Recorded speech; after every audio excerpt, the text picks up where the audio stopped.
باللہ من الشیطان الرجیم بسم اللہ الرحمن الرحیم السلام علیکم ورحمۃ اللہ وبرکاتہ رب اشرح لی صدری ویسر لی امری واحلل عقدۃ من لسانی یفقہوا قولی سورہ البقرہ بسم اللہ الرحمن الرحیم الف لام میم حروف مقطعات ذالک یہ الکتاب کتاب ہے لا نہیں ریبہ کوئی شک فیہ اس میں ہدن ہدایت ہے للمتقین پرہیزگاروں کے لیے۔ سورہ البقرہ مدنی سورت ہے اور اس کی 286 آیات اور 40 رکوع ہیں اور ترتیب نزولی کے اعتبار سے یہ 87 نمبر پہ آتی ہے۔ یہ طویل سورت میں سے ایک ہے اور مدینہ کے ابتدائی دور میں نازل ہوئی، ہجرت سے لے کے غزوہ بدر سے پہلے کے دور میں آتا ہے اس کے بارے میں۔ اور اب اگر دیکھا جائے تھوڑا سا اس صورت کے بیچ میں کن چیزوں کے بارے میں کیا کیا ٹاپکس آئیں گے ہمارے پاس، تو سب سے پہلے یہاں پہ ہمیں 3 گروہوں کا ذکر ملے گا، پھر آدم علیہ السلام کا قصہ، پھر بنی اسرائیل، پھر حضرت ابراہیم علیہ السلام، تعمیر کعبہ کا، تحویل قبلہ کا، مقام البر، مختلف احکامات تقریباً یہ دوسرے پارے کے آخر تک جو میں دیے گئے، مالی معاملات، اور پھر آخری آیات للہ ما فی السماوات و ما فی الارض سے یہ سورت جو ہوگی یہاں پہ کمپلیٹ ہو جائے گی انشاءاللہ۔ شان نزول کیا ہے، یہ کس ماحول میں کن لوگوں کے سامنے نازل ہوئی، تو تھوڑا سا اگر دیکھا جائے تاریخ پہ نبی کریم صلی اللہ علیہ وآلہ وسلم کی زندگی میں، تو نبوت جو تھی وہ 40 برس کی عمر میں مکہ میں نبی پاک صلی اللہ علیہ وسلم کو ملی۔ 13 سال تک تقریباً نبی پاک صلی اللہ علیہ وآلہ وسلم مکہ میں دعوت دیتے رہے۔ مکہ کے جو لوگ تھے وہ اپنے تھے، کچھ رشتہ دار تھے، زبان ایک تھی، کلچر ایک تھا، تو مکہ والوں کو نبی پاک صلی اللہ علیہ وسلم سے دشمنی نہیں تھی، وہ جانتے تھے آپ صلی اللہ علیہ وسلم کا اخلاق، صداقت و ایمانت آپ کو جانتے تھے، تو آپ سے انہوں نے دشمنی نہیں کی، مکہ والوں کو پیغام سے دشمنی تھی جو پیغام اللہ کے نبی لے کے آئے تھے۔ جب آپ نے کوئی صفحہ پہ کھڑے ہو کے پیغام دیا لا الہ الا اللہ، تو یہ وہ بات تھی جو آپ کے خاندان کے بھی، ایون کے خاندان کے لوگ، وہاں کے مکہ کے باقی لوگ بہت زیادہ مخالفت اس بات سے شروع ہو گئی تھی کہ جب اللہ کے نبی نے صرف یہ پیغام دیا کہ اللہ کے سوا کوئی معبود نہیں۔ تو قرآن کا جو ٹاپک ہے وہ کیا ہے، دیکھیں قرآن یہ نہیں کہتا کہ اللہ کی عبادت کرو، قرآن یہ کہتا ہے کہ صرف ایک اللہ کی عبادت کرو، ایاک نعبد و ایاک نستعین، کہ صرف ایک اللہ کی عبادت کرو۔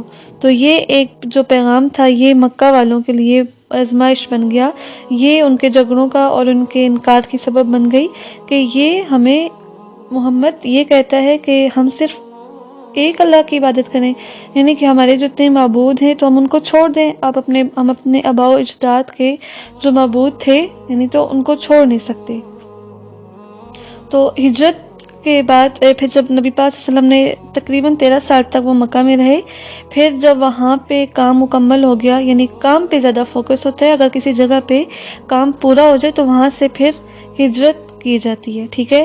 تو اللہ کے نبی نے جب ہجرت کی وہاں سے، تو اب ہوتا تو یہ تھا کہ ہجرت کے بعد ان پہ بجلی گرتی یا مکہ کے لوگ ہلاک ہو جاتے، جیسے پچھلی امتوں میں ہوتا رہا ہے کہ جیسے نبی پھر وہ جگہ چھوڑتے ہیں تو پیچھے وہ قوم، اکثر قوم نوح کے بارے میں آتا ہے کہ حضرت نوح علیہ السلام جب اپنی کشتی پہ بیٹھ کے اپنے ایمان والوں کو لے کے بچ گئے تو پیچھے ان کی قوم جو تھی وہ ہلاک ہو گئی، ٹھیک ہے۔ تو حضرت محمد صلی اللہ علیہ وآلہ وسلم نے جب مکہ سے ہجرت کی تو پیچھے جو مکہ کے لوگ تھے ان کے ساتھ اس طرح کا واقعات پیش نہیں آئے، یعنی ایسے نہیں ہوا کہ پیچھے بجلی گری یا کوئی آسمان سے عذاب آیا تو وہ منکر جو تھے وہ ہلاک ہو گئے، کیونکہ پہلی بات یہ کہ حضرت محمد صلی اللہ علیہ وسلم آخری نبی ہیں، ٹھیک ہے، اللہ کے آخری نبی، ان کے بعد اب کوئی نبی نہیں آنے والا، اور مکہ میں اللہ کا گھر ہے، بیت اللہ اللہ کا گھر ہے، اور پھر مکہ میں ابھی کچھ لوگ ایسے تھے جن کے دلوں میں ایمان آ چکا تھا لیکن ابھی جرأت نہیں تھی ان کے بیچ میں، تو پچھلی قوموں کے ساتھ جو کام یکلخت ہو گیا تھا آفت سے، مکہ والوں کے ساتھ، منکروں کے ساتھ وہ کام تقریباً 10 سال میں ہوا، اور قسطوں کی صورت میں بدر سے تبوک تک، یعنی پچھلی قوموں کے ساتھ جو معاملے زلزلے اور طوفانوں سے ہوا کرتے تھے، اللہ کے نبی کے مخالفین کے ساتھ وہ کام تلواروں سے ہوا کہ ان کے ساتھ جنگیں ہوئی، اور پھر کتنے ہی ایسے لوگ تھے جو جنگوں کے بیچ میں مارے گئے. اور مکہ کے جو لوگ تھے وہ خود کو کافر نہیں کہتے تھے، ٹھیک ہے. کافر وہ ہوتا ہے جو اللہ کو مانتا ہی نہیں ہے. ان کو مشرکین مکہ کہا جاتا ہے کہ وہ شرک کرتے تھے اللہ کے ساتھ. انہوں نے اور بھی لوگوں کو، بتوں کو شریک ٹھہرایا ہوا تھا. خانہ کعبہ کا طواف بھی کرتے تھے، حاجیوں کو پانی پلاتے. نام کے مسلمان تھے صرف، ٹھیک ہے. خود کو مسلمان کہتے. اگر انہیں کوئی یہ کہتا کہ تو مسلمان ہی، تو وہ نہیں مانتے تھے یہ بات، ٹھیک ہے. انہوں نے خود کو، اپنے آپ کو مسلمان سمجھتے تھے، لیکن عقائد کے مشرک تھے. وہ رسم و رواج میں بندھے ہوئے اور بتوں کی پرستش کرتے، اور ان کا یہ خیال تھا کہ یہ بت جو ہیں یہ ہمیں اللہ تک پہنچنے میں ہماری مدد کرتے ہیں، ٹھیک ہے. تو اس وجہ سے وہ مشرکین مکہ تھے. اب انہوں نے نہیں مانا، جو لوگ وہاں پہ رہ گئے. اب اللہ کے نبی جب مدینہ میں آئے تو یہاں پہ آ کے چیلنج جو تھا وہ اور بڑھ گیا تھا. دیکھیں، مکہ والوں کو پیغام سے دشمنی تھی، پیغام لانے والے سے نہیں تھی. ان کو نبی پاک صلی اللہ علیہ وسلم کی ذات سے دشمنی نہیں تھی. وہ پسند کرتے تھے ان کو، اپنی امانت ان کے پاس جا کے رکھواتے تھے، صادق امین انہیں کہتے تھے. لیکن جب مدینہ میں آئے تو یہاں پہ مدینہ میں جو لوگ عباد تھے، وہاں پہ ایک یہود کا گروہ عباد تھا مدینہ میں، ٹھیک ہے. اور یہودی وہ کہ وہ آخری نبی کے منتظر تھے، انتظار کر رہے تھے کہ کب آخری نبی آئیں گے، ہم ان پر ایمان لائیں گے اور پھر ہم جو ہے ان کے ساتھ مل کے لڑیں گے اور دشمنوں پہ فتح پائیں گے. لیکن جب آخری نبی آئے اور یہودی چونکہ بنی اسرائیل میں سے تھے اور آخری نبی بنی اسماعیل میں سے آ گئے، تو یہ ایک چھوٹی سی بات پہ یہودی اٹک گئے. ان کا مسئلہ یہ تھا کہ یہ نبی ہمارے مسلک سے نہیں آئے. تو یہ گروہ ایک چیلنج بن گیا تھا. یعنی کہ پچھلے گروہ نے پیغام سے دشمنی کی تھی، اب یہ جو گروہ تھا اس کو پیغام لانے والے یعنی نبی پاک صلی اللہ علیہ وسلم سے دشمنی پڑ گئی کہ یہ ہمارے نہیں مسلک سے آئے، یہ بنی اسرائیل سے نہیں آئے، تو ہم ان پر ایمان نہیں لاتے. تو اس صورت میں انشاءاللہ عز و جل ہم بنی اسرائیل کے بارے میں بھی پڑھیں گے اور بنی اسماعیل کے بارے میں بھی پڑھیں گے. الف لام میم حروف مقطعات.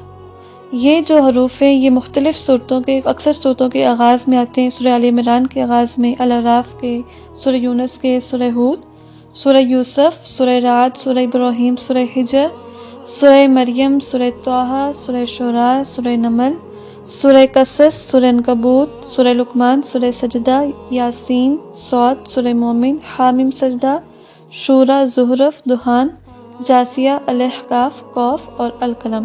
29 صورتیں ایسی ہیں، ان کے نام میں نے بتا دیے. ان کے ابتدا میں حروف مقطعات آئیں، ٹھیک ہے. ان حروف کے بارے میں کچھ بھی کبھی بھی نہ بولیں کہ ان سے یہ مراد ہو سکتا ہے یا یہ مراد ہو سکتا ہے. ان سے کیا مراد ہے یہ ہمیں نہیں معلوم، اور اس پہ بات بھی نہیں کرنی کہ ان سے یہ مراد ہو سکتا ہے. اللہ کے نبی نے ان حروف کو توڑ توڑ کے پڑھا، جیسے الف، لام اور میم. اسی لیے ہم بھی ان کو توڑ توڑ کے پڑھتے ہیں، ٹھیک ہے.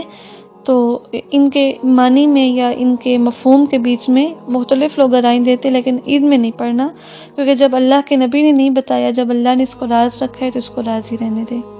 ذالک الکتاب لا ریب فیہ، کہ اس کتاب میں کوئی شک نہیں ہے، یہ وہی کتاب ہے جس سے ہمیں ہدایت ملے گی. یعنی قرآن مجید ہمیں تو کتاب کی شکل میں نظر آ رہی ہے، مگر نبی پاک صلی اللہ علیہ وسلم پر یہ ایسے نہیں لکھی ہوئی آئی تھی. ہمارے سامنے کتاب ہے، لیکن جہاں یہ نازل ہو رہی تھی وہاں پہ اورل تھی. اللہ کا کلام ہے، ٹھیک ہے. اس کتاب کے مصنف اللہ کی ذات ہے، کسی انسان کی لکھی ہوئی کتاب نہیں ہے، اللہ کی کتاب ہے. اور اللہ کے فرشتے جبرائیل امین لے کے آئے اور قلب محمد صلی اللہ علیہ وآلہ وسلم تک اس کو اتارا، اور وہاں زبان محمد صلی اللہ علیہ وسلم سے صحابہ رسول نے سنا، اور پھر اللہ کے نبی محمد صلی اللہ علیہ وسلم کی زندگی میں ہی قرآن مجید کو لکھنا شروع کر دیا گیا تھا، ٹھیک ہے. تو یہاں پہ کیا ہے، آغاز میں دیکھیں قرآن کے آغاز میں کیا کہا جا رہا ہے، لا ریب فیہ، جیسے نا لا الہ الا اللہ. تو ایسی ہے کہ اس کتاب میں کوئی شک نہیں. ریب ایسا شک ہے کہ جو بے چین انسان کو کر دیتے، بے چینی اضطراب ہوتا ہے جس سے، لیکن قرآن کو سمجھنے کے بعد یہ شک دور ہو جاتا ہے. اور پھر آغاز میں اللہ پاک ہمیں بتا رہے ہیں کہ الحمدللہ ہم ایک اتھینٹک کتاب پڑھ رہے ہیں، ہم کوئی ایسی کتاب جس میں کوئی شک و شبہ ہے یا جس میں کوئی کنٹراڈکشن ہے، ایسی کتاب نہیں پڑھی. آغاز میں اللہ پاک نے بتا دیا کہ یہ شک سے خالی ہے. اور پھر اس کے دیکھیں کہ جس دور میں یہ نازل ہوئی اس وقت کوئی لکھنے پڑھنے کا رواج نہیں تھا، امی لوگ تھے اس وقت کے، اور اس کتاب کو انہوں نے پڑھا اور نبی پاک صلی اللہ علیہ وسلم کے پر ایمان لا کے ان کے ساتھ رہ کے وہ لوگ دنیا کے پھر امام بنے، اور جس نے اسے چھوڑا وہ مغلوب ہوا اور زوال کا شکار ہوا۔ تو کیا ہے کہ اس کتاب میں کوئی شک نہیں، پہلے اپنے دل کو شک سے پاک کرنا ہے کہ یہ ٹھنڈی کتاب ہے، ہدایت کی کتاب ہے، اور ہدایت کس کو ملے گی؟ متقین کو، وہ جن کے اندر تقوی ہوگا، نفس کو ہر اس چیز سے بچانا جس سے نقصان پہنچے، گناہ سے، نافرمانی سے، حرام، شک و شبہات سے، یہ تقوی ہے۔ آنکھ کا تقوی ہوتا ہے، کان کا، ہر ایک عضو کا تقوی ہے کہ اس کو نافرمانی سے بچایا جائے، ایک محتاط زندگی گزارنی ہے، کیونکہ متقی بے پرواہ نہیں ہوتا، ٹھیک ہے، کہ جو چاہے مرضی کر لے۔ سوچ سمجھ کے کام کرنا، بولنا، اٹھنا، چلنا، تعلق نبھانا، صبر، نفع نقصان، زبان کا استعمال، ہر ایک کام ویری کیئرفلی، کیونکہ یہاں پہ اس دنیا میں ہم نے محتاط ہو کے زندگی گزارنی ہے۔ اور پھر قرآن شروع میں اللہ پاک بتا رہے ہیں ہدن للمتقین، یہ قرآن ہدایت کی کتاب ہے، یعنی اس کتاب کو کچھ اور نہ سمجھے، یعنی یہ وظیفوں کی، ٹوٹکوں کی، جنوں بوتوں کو بگانے کی یہ ایسی کتاب نہیں ہے، یہ ہدایت کی کتاب ہے۔ جب آپ کو اس کتاب سے ہدایت مل جائے تو باقی اس کے فائدے تو وہ سب آپ کو ملیں گے، لیکن اگر آپ اس سے ہدایت نہیں لے رہے تو باقی کچھ آپ کو نہیں ملے گا۔ ہدایت